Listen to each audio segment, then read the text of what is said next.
Movie and Music Network, offering underground, pop, and esoteric cinema. Discover more at movieandmusicnetwork.com.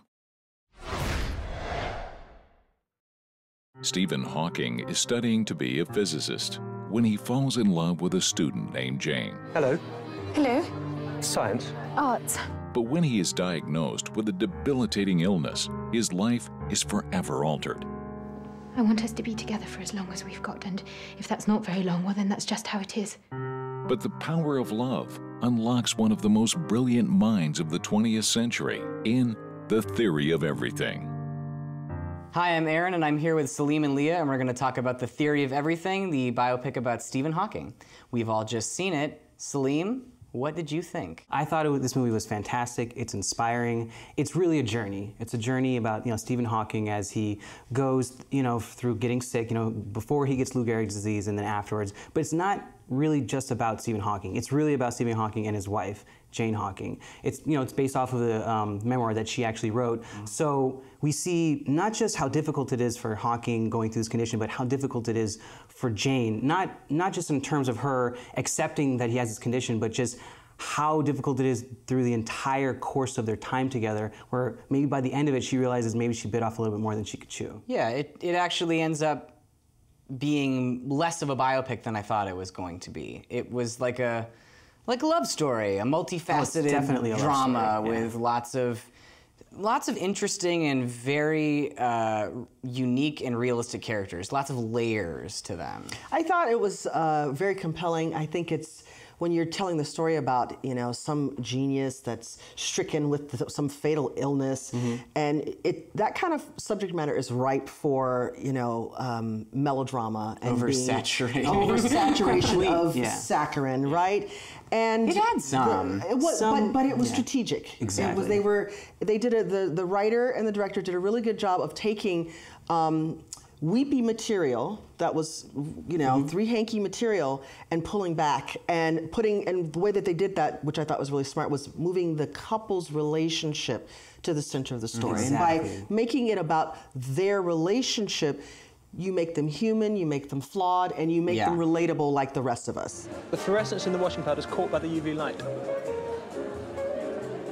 Why do you know that? There's always this temptation to really shine a light on actors when they're playing some character with a disability mm-hmm. or disabled, or they're on their deathbed, right? Or there's some kind of physical difficulty with their lives. And so here you have, it's kind of like Oscar bait role here, mm-hmm. Eddie Redmayne playing Stephen Hawking. But he just does a really great job of transforming his body and working. I don't understand how he did it. Yeah, it's incredible. incredible. It was pretty brilliant. And then the speech patterns, and then the way that he was able to reshape his body. He just looked like Stephen Hawking so much. A lot like him. And the fact that Eddie Redmayne is a pretty boy for all intents and purposes, mm-hmm. and I didn't see any of that. Pretty boy from Les Mis. Exactly, and he completely is so dedicated to this role. I mean, like you guys said, I don't understand how he was able to slur his speech. I don't understand how he was able to contort his arms and his legs to look like he's actually going through this condition. The journey that you see him going mm-hmm. through is so real and so honest. I felt like he was Stephen Hawking, which obviously that's the point, but it doesn't always occur. And Felicity Jones. So fantastic. That's probably the best she's ever been. Yeah, she's fantastic. Every single thing that I've seen her in, she's been wonderful. I thought she was adorable and like crazy, and I thought she was absolutely adorable here. They are so idealized, but they are human, and they have really good energy with each other. I mean, they have good chemistry as mm-hmm. performers, mm-hmm. and then you really buy this marriage. Leave me now. Are you going to talk about this or not? Please, will you just go? Is that what you want? Yes, it is what I want, so please, if you care about me at all, then please just go. I can't. I have 2 years to live. I need to work. I love you. And I have a heart made of stone, right? So when I am really responding to things being hopeful and inspirational, I feel like it's a big deal. It's a big deal. It's a big deal. Yeah. And I think that, our director, James Marsh, who comes from documentary. Exactly, yeah. Made the right choice in designing this film, which is, like I said, we've got Oscar bait, low-hanging fruit here for three hanky film, right? He pulls the camera back and he puts us in a contemplative state where we're thinking, oh my God, we're constantly thinking about ourselves in that scenario without tricking us with emotionality. Yeah, technically he does it with very deliberate camera movements. There's one crane shot in particular where Stephen and Jane go to that ball, and this very slow crane out as they're like dancing together. And I mean, everything about the production is really, really solid. The score is super strong, very prevalent, but very good, very heartwarming. Some people could say it's a little over the top, but I loved it. I thought that the pace, the look, everything about the technical elements of this film is very solid. It aids what I think is incredible writing and super solid acting all around. I wasn't a fan of the